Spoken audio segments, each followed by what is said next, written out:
move on to the next case, which is Citizens Property Insurance versus Munoz.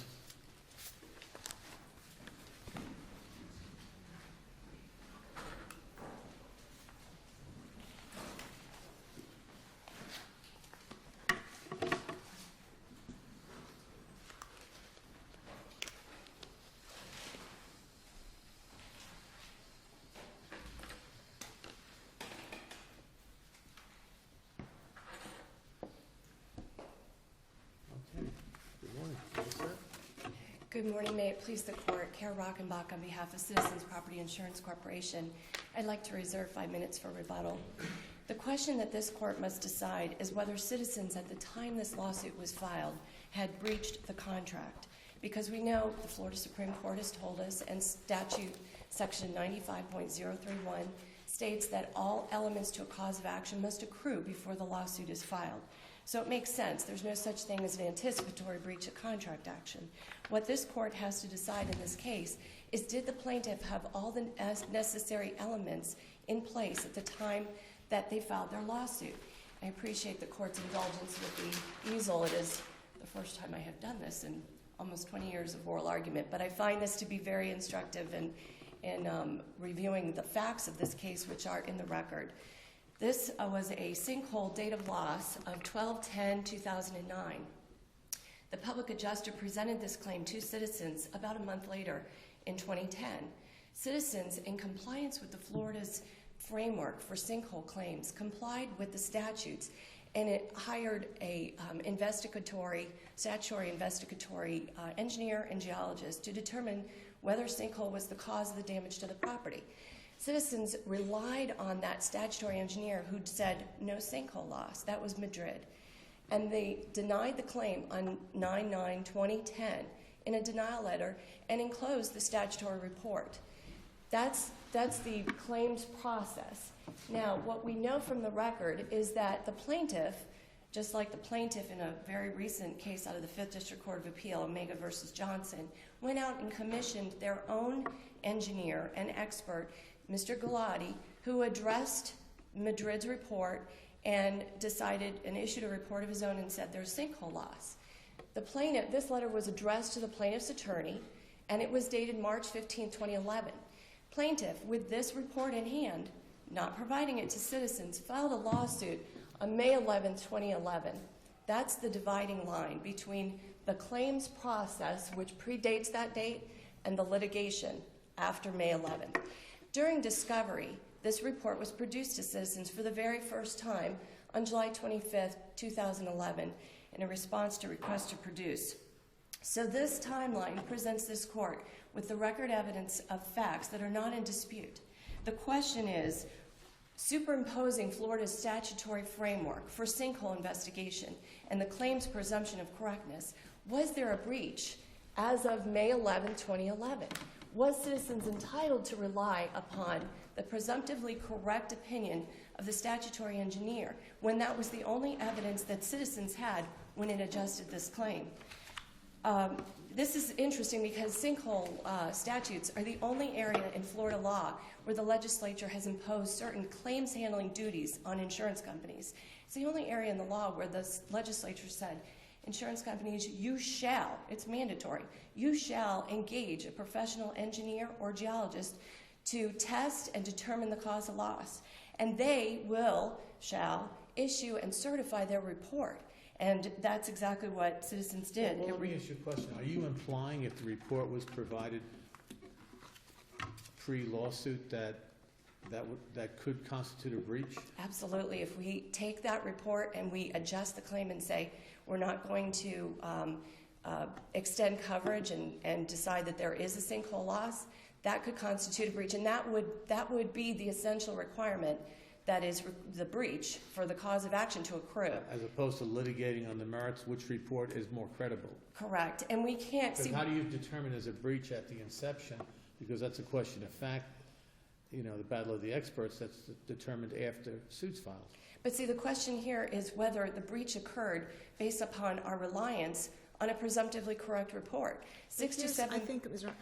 I guess the way I understand it, all that before suit is filed, and the main reason you have that presumption statutory, as I understand the cases, it makes sense. It makes sense to shield whoever's going to do that report, that expert report, so they're not sued down the road by somebody saying, you know, you didn't find a sinkhole, I'm going to put your liability. That's where that presumption starts. But all the case law, in fact, the Warfel case basically says anything that happens before, and that's done. Then you're trying to carry on saying that that presumption, that somehow the burden of proof now is shifting. And I quote, this is from Warfel, that it says here, the application of a specific provision within that scheme, such as the presumption in section 627.70731C, to the evidentiary context is both misguided and inappropriate. Absolutely, Your Honor. I couldn't agree more. It is not, and Warfel did give this court guidance. Warfel came through this court. In fact, Judge Vellante, you authored the dissent in Warfel that you cited the banking subcommittee staff analysis on the purpose of reducing litigation of sinkhole claims and fixing the property. That's the goal. It's not an evidentiary. I'm not seeking to apply it over here. Warfel said not to. Warfel went out of its way to give this court guidance as to how to apply 627.7073. It had two shields. Your Honor, absolutely correct. It did shield the professionals from claims of title defects. And the court, Florida Supreme Court said, and it also shields the insurance companies from claims of improper denials of claims. So what's That's the argument? this. What's the argument here? Is the argument that because they didn't give the letter to citizens before they filed the lawsuit, even if they prove that they did in fact have a sinkhole and the finder of fact finds that they did, they're not entitled to recover anything? Is that the argument? The argument is that we were denied the ability to adjust the claim with all the facts. They held back this report. It existed before they filed the lawsuit. That's a yes or no question. Is that the argument? Even if they prove that there's a sinkhole loss, citizens doesn't have to pay because they didn't give the letter or report before they filed this lawsuit? Is that That's it? not the argument. The argument is that we didn't breach because it's a breach of contract action. So how could we breach if we're relying upon a presumptively... So if you didn't breach, then you don't have to pay. Well, it's true, but the goal is to adjust the claim with all the facts. Because here, I hate to say this, but after this, it's about money. Before this, it's about repairing the land. If you give us if you give us your report... So how do you respond to the argument that you're really trying to import the same kind of pre-suit stuff that you have in the medical malpractice area, where you got to have a affidavit or whatever it is from a medical expert in the field before you can file a lawsuit? There's nothing like that in the sinkhole law. But there is, actually. In fact, because it's a very low hurdle, as the 5th District Court of Appeal just found in the Omega versus Johnson decision, that there can't be a breach based on this presumption of correctness unless this pretrial vanishing presumption, it vanishes based upon the production of a countervailing evidence. This isn't a case where they didn't have it. They actually possessed the counter... Let's suppose they didn't get the report. Yes. And they filed a lawsuit, and they proved that there was a sinkhole, and the jury agreed that there was. What then? Well, you still have the presumption of correctness. We don't have those facts in this case. The facts in this case are clearly that they had the countervailing. In that instance, they had the ability to countervail the presumption, the presumptively correct report by either doing what they did here and what they did in Omega, which is commission their own expert to rebut it, or they can invoke an E, a second opinion, which the insurance company has to pay for. I guess I'm troubled by that because in essence, you're making their argument that should spill over to after suit was filed. No. And that's what I'm concerned about that. And if your position is that they should have provided that, why not citizen make that requirement in their insurance policy that the insured has to be providing to them a report that's contrary? I'm struggling with what you're saying because, quite frankly, I agree with Judge Wallace. You're making that argument. Okay, well, then I'm not saying it clearly Okay. enough, because All right. this line is the demarcating line. It really is. If we haven't breached by this date, by May 11, 2011, then the plaintiff can't file the lawsuit. They don't have an accrued cause of action. We have to have breached. This denial had to be a wrongful denial. We had to be wrong. How can we be wrong when the statutory, when the legislature says that if we comply with the statute, hire the engineer, rely on them, they put their license on the line by certifying their opinion. We don't want to have insurance companies second-guessing the experts. Okay, perhaps let me ask you this way. Mm-hmm. Would you agree with me that by the time you did the denial, in essence, what Citizen has done, they basically refused to pay a claim, and because they failed to pay a claim, doesn't that trigger the cause of action? Not if it's a presumptively correct decision. And the only thing we were relying on when we failed to pay the claim or denied the claim was the statutory engineer's report saying no sinkhole. See, the goal of the legislature here is to this is a very scientific determination. They don't want claims adjusters sitting at desks trying to decide whether a sinkhole exists or not. And the plaintiff doesn't want us to say, well, even though we got the statutory compliant report where the engineer says yes, sinkhole, we're just going to say no, there's no sinkhole. We have to rely on the experts. That's what the legislature wants us to do. And if we accept, say this report had said yes, there's a sinkhole, we accept it. We send the report to the insured and say, please enter into a repair contract so we can repair your land, Okay, not pay money through the lawsuit. So I don't want to apply it. Werfel tells me I can't, and I'm not seeking to apply that presumption of correctness on this side of the line. I want it over here. Something has to happen before May 11, 2011 that transforms the presumptively correct opinion into a wrongful denial of benefits. Then let's go one step further. Okay? Yes. Lawsuit is filed. Let's just assume everything that you're saying is okay, is fine. Then you received in July the contrary report. Right. Okay, basically indicating that Citizen wrongfully denied that claim. So at that point, did Citizen tender? No, it's in litigation. We're denied the opportunity. When you're over here, you're not adjusting a claim. You're defending a lawsuit. So we were denied the opportunity to adjust the claim before this line. And so many triggering factors are detrimental after the lawsuit. This is not, you cannot file a breach of contract action and say, I know you're going to deny the claim in the future, so I'm going to file my lawsuit now in anticipation that I'm going to give you a report in discovery and you're still going to deny. We can't breach while we're in a lawsuit. The breach has to occur. It's an essential material element to the cause of action, and it has to occur before this line, before the lawsuit's filed. That we have to give meaning to the words of the statute. They're not superfluous. The legislature intended something by them. And But they could have amended the complaint to say, absolutely, or they could have dismissed and said, well, they had a couple of options. they had many But options. you're saying that was never done. Never done. Just let's hide the ball because they had it, not give it to citizens. We're going to file our lawsuit, What's trigger. what's the advantage in them hiding the ball, so to speak? Oh, well, there are multiple ones. Just Number give me one, okay, well, number one, section 627.428 triggers attorney's fees after this statute or after the filing of the lawsuit. But also what I said was really important because the goal of the legislature is to repair the land, not to render a money judgment in a lawsuit. This is a gotcha timeline, essentially. Are we here on a question about attorney's fees? I'm sorry? Are we here on a question of attorney's fees? No, we're not. But the Colella case from this court and the Omega versus Johnson case are very similar and give guidance to this court, really control this issue. They talk about the presumptively correct decision of the statutory engineer and determine so that... nobody said that Citizens has to pay attorney's fees to the plaintiffs. They've just said they got to pay for the sinkhole loss. Is that right? But the complaint seeks fees, statutory fees, when there's a benefit to the insured. But I thought you just told me we weren't here on that. Well, Judge Volante asked me what impact this would have. And the negative impact is, one, there's no breach before the lawsuit's filed.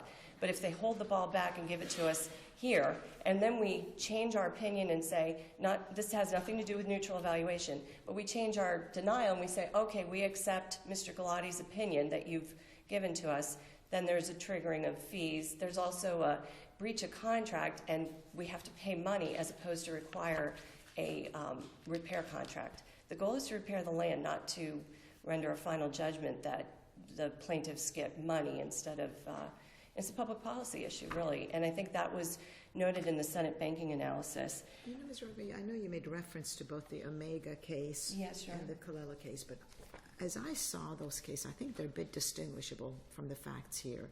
And correct me if I'm wrong, I thought in those cases the insurance company had wrongfully and unreasonably, as I review the facts, caused the insured to resort to litigation.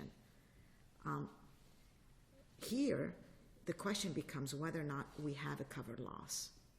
Well, actually, in Colella and in Omega, this court in Colella said that there was no unreasonable resort to litigation because just because the insured relied on the presumptively correct report and denied the claim, but then they went to neutral evaluation and State Farm reversed its decision, that did not constitute a wrongful denial of benefits and there was no breach. This court found no breach, no confession of judgment. And similarly in Omega, almost identical facts, but the court went a little bit further in its analysis of the presumptively correct statute. But similarly in that neutral evaluation was involved in that case. But the legal principles that we can't be in breach when we rely on a presumptively correct report before suit and we have nothing to rebut it, no contrary opinion, that legal principle applies in this case. Forget about the neutral evaluation issue because they didn't ask for it, we didn't ask for it. The question is really very basic, is as of the date that they filed the lawsuit. You're into your 5 minutes, so Thank you you, keep Your going Honor. if you'd like. Thank you very much. When they filed the lawsuit, did we breach? It's just that, it's that simple. Did we breach by relying on what the legislature told us we had to do? We had to rely on the professionals, and then we make a claim decision based on those professionals whose certified opinion, the legislature tells us, is presumptively correct. That can't be a breach. So we ask the court. The other two issues, I rely on the briefing for the closing argument, improper closing argument comment. And the burden of proof issue has been before this court and is still pending in this court in Mejia versus Citizens. And it's the named peril sinkhole endorsement where Citizens maintain that clearly it is a named peril and therefore it is the burden of proof is on the plaintiff to prove that the sinkhole loss caused the damage. Thank you for the rebuttal time. Okay, I'll save you 4 minutes. Thank you.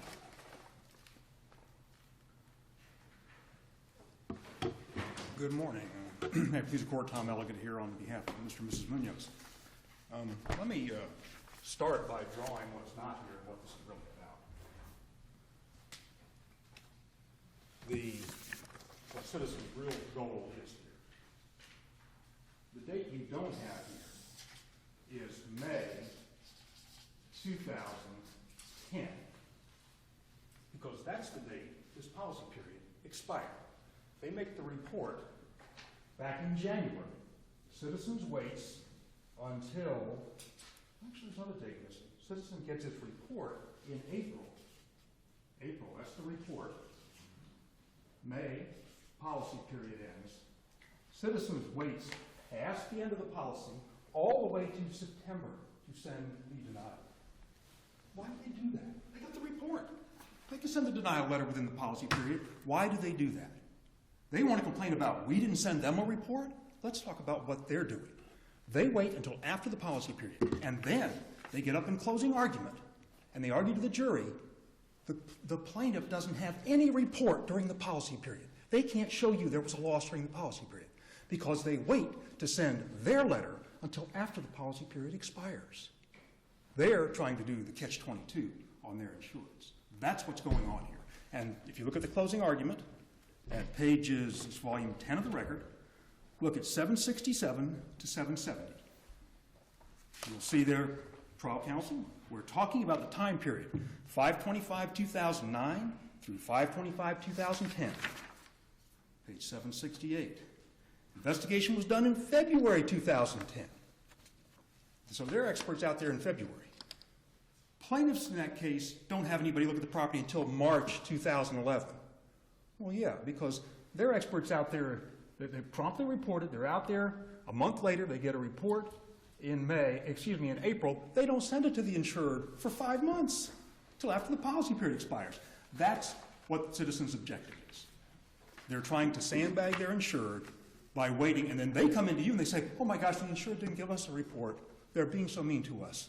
You shouldn't let them do this. Was there any bad faith claim alleged? No, there's no bad faith claim alleged at this point, Your Honor. We're strictly here on the coverage issue. That's the only issue in this case. Now,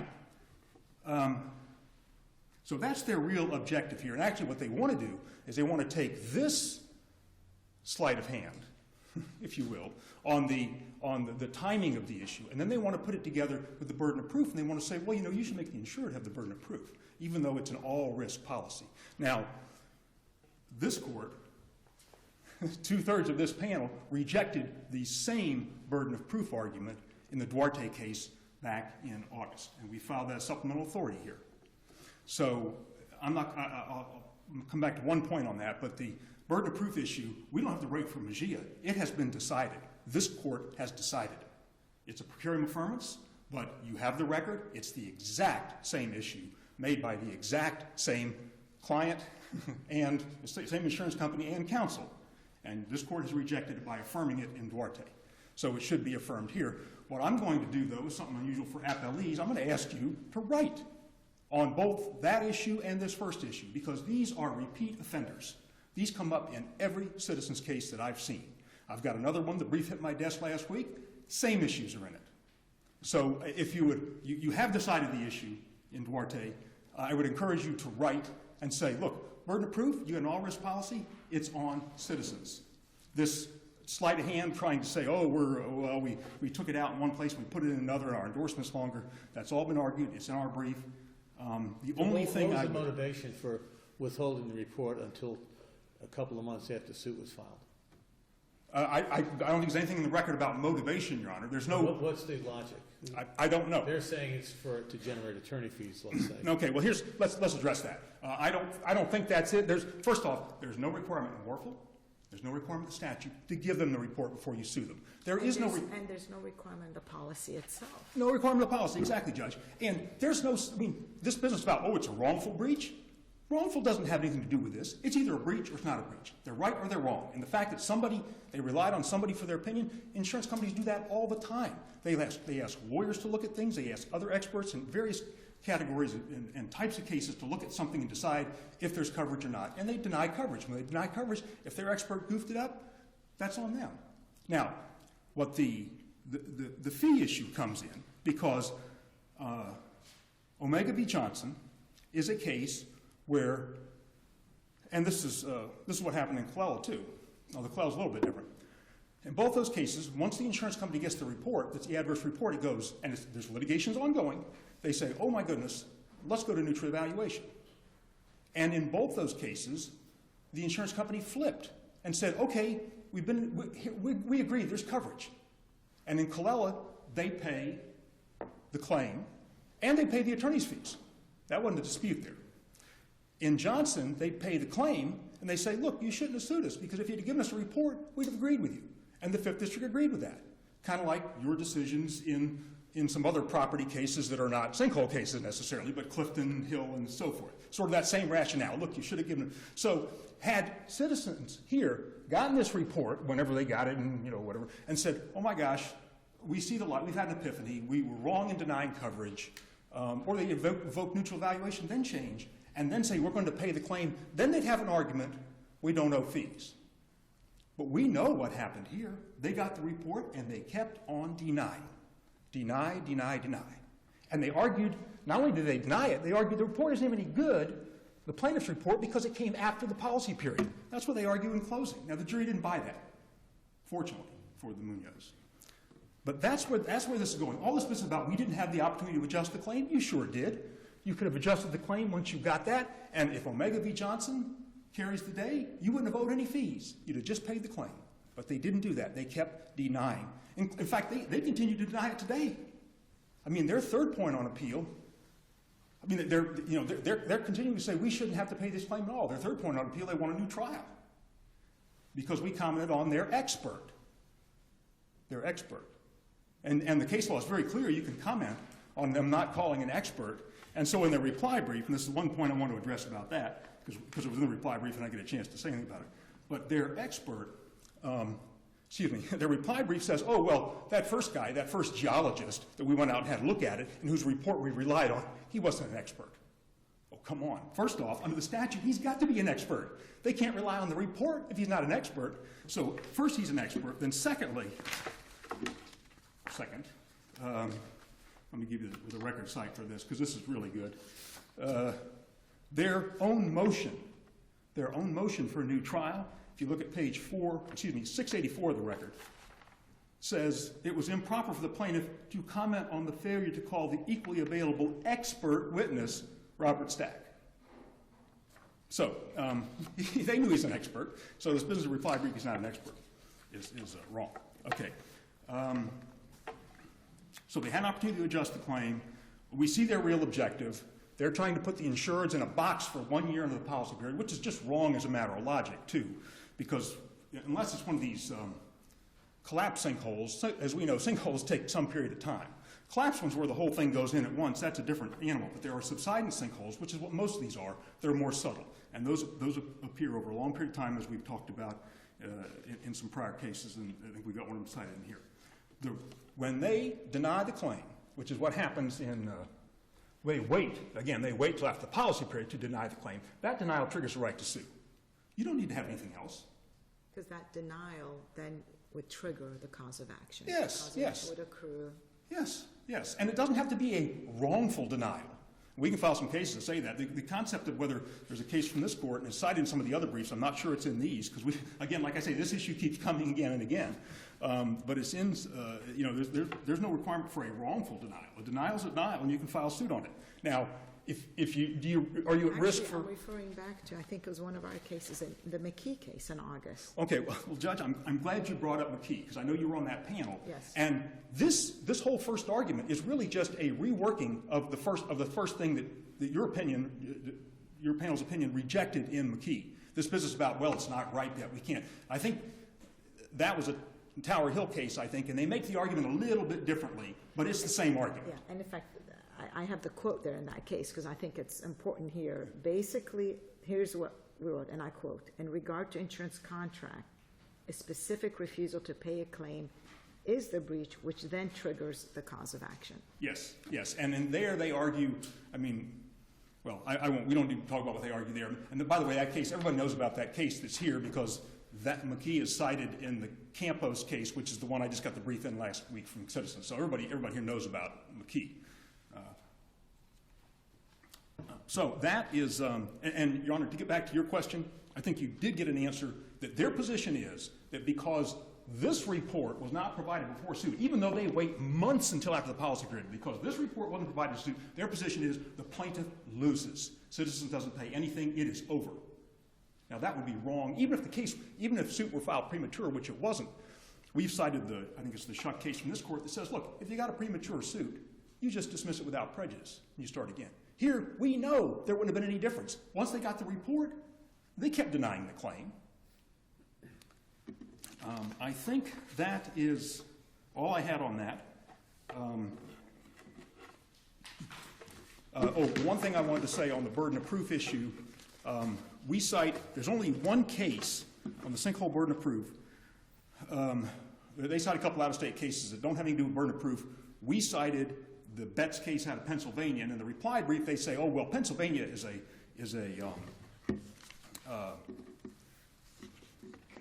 reasonable expectation state.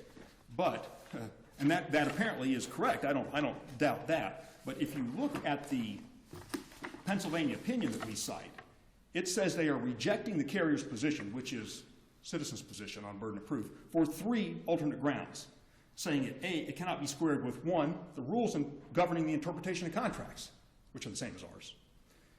The reasonable expectations of the assured, that's different, agree. And then third, the legal basis of an all-risk policy. And they cite the Struble case, which is what this court, Judge Shebb, relied on in the Hudson case. So this is Hudson. I mean, there's no difference here. I mean, as I see, and I know Mr. Ivey said you need to write, but Hudson pretty much said it very clearly. Your Honor, I agree with you. But I am telling you, this argument comes up in every citizen's case I have seen, as does this, you have to give us the report argument. Those are But the frequent Hudson- flyers. The Hudson clearly said the endorsement did not change the all-risk nature of the policy. I agree, Your Honor, and their argument, we've dealt with it in our brief, their argument is, well, we have a super-duper endorsement that goes for a whole page and it's a much bigger endorsement. The real proof of that is if they wanted to change a burden of proof, they'd have put that in their endorsement. They got a whole endorsement of sinkhole stuff and how it's going to work. If they wanted the insured to have the burden of proof, they'd have put it in there. And their answer to that has been, well, it's well established in Florida law. Yeah, established against them. So if they wanted to change it, they should have put it in their policy. Unless there are any questions, we would ask that you affirm. But again, if you write on these issues, you'll stop seeing them. Thank you. All right, Ms. Rockenbach, you've Thank got you. 4 minutes. Thank you, Your I Honor. want to give you the opportunity to address the Hudson, because as I see Hudson, Okay. Hudson seems that put that issue to bed. Judge Shebb, writing for this court, said we must examine the policy. Hudson does control in that regard. When you examine the policy, and that's a quote, when you examine the policy, you'll see that Citizens' policy is not the policy that was in Hudson. We did not just redact or narrow a policy exclusion such as earth movement or sinking. That was Hudson. What we did was our main policy, our all-risk policy, excludes sinkhole loss. It's an exclusion in the all-risk policy. We, by Florida law, 627.706, have to offer sinkhole loss coverage. We did, as a named peril. We do control the language. We did write that policy. But contrary to what counsel indicates, we cannot, and there is no policy in all of the United States that talks about burdens of proof. That's established by case law. A named peril is on the insured to prove. An all-risk policy is a very low threshold for the insured to prove some damage, then it shifts to the insurance company to prove the policy exclusion.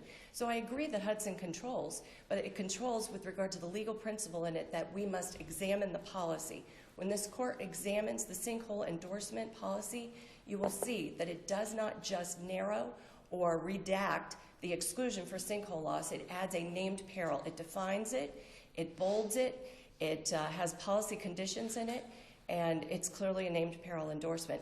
What's really significant, though, and I don't want to lose sight because I have such limited time, is that this court has to give meaning to the words that the legislature wrote. What does 627.7073 mean? It doesn't mean, we know it doesn't mean any applicability over on this line, the evidentiary line. We know that. It's over on this line. So what does it mean? What's the impact? It has to mean what it says, that report that we have when we deny on 9/9/2010 is presumptively correct. It says shall be presumptively correct. This court... Well, how about the argument, and I forgot to ask you that, but Yes. it seems kind of seeming that why did they wait to disclose that report until after the policy has expired? Why say I don't know. I did scour the record, Your Honor. I don't know why. It's not, I truly believe there is no nefarious purpose for holding back the report. We don't know whether this policy was renewed or not. There's no indication that we waited for the policy to expire to provide the report. We are adjusting the claim between the date that the public adjuster presents it to us. We hire Madrid. He's doing his testing. I guess he starts in March or April, but the report is not until April. And there's no time frame in the statutes that says we have 30 days to issue the report or give it to them. The only requirement in the statute is that report is presumptively correct. Maybe we're looking at the report, making sure that it is certified and has the seal and the stamp. It did. But there's no requirement that we have a time frame by which we have to produce that report. The only requirement is, or the only imposition by legislative mandate, is that report is presumptively correct. So no matter how long we sit on the report, we're sitting on a report that says no sinkhole, and it's presumed correct by law. By law, that's what we're doing. What they had, and what's important in this timeline, is they had a rebuttal report. They had countervailing evidence that the Omega 50CA case talked about. Same factual scenario. The 50CA in Omega versus Johnson said they had the report. All they had to do, very low threshold, is give it to citizens and give us an opportunity to adjust the loss. And the critical point is not just attorney's fees, Judge Volante, it really is about repairing the land. Because if we're on this side of the line, as I indicated before, our policy requires a repair contract. We want to repair the land. You've got about a half a minute to wrap up. Thank you, Your Honor. Citizens does want to pay money. They want to pay money to an engineer, to the professionals to fix the property. They don't want to pay it in a final judgment that may or may not ever fix the land. And that's the purpose of the statutory presumption of correctness. It has a framework. The sinkhole statutes actually do work and give the purpose behind the point of the legislature is to reduce sinkhole litigation. And so counsel and I agree, we would like the court to ride on this. It may be another warful path to the Supreme Court for them to tell us precisely what that statute means. Your time is up. Okay, thank you very much. We ask that you reverse remand with directions to enter directed verdict. Thank you. We're going to take about a 10-minute break before we go to the next case.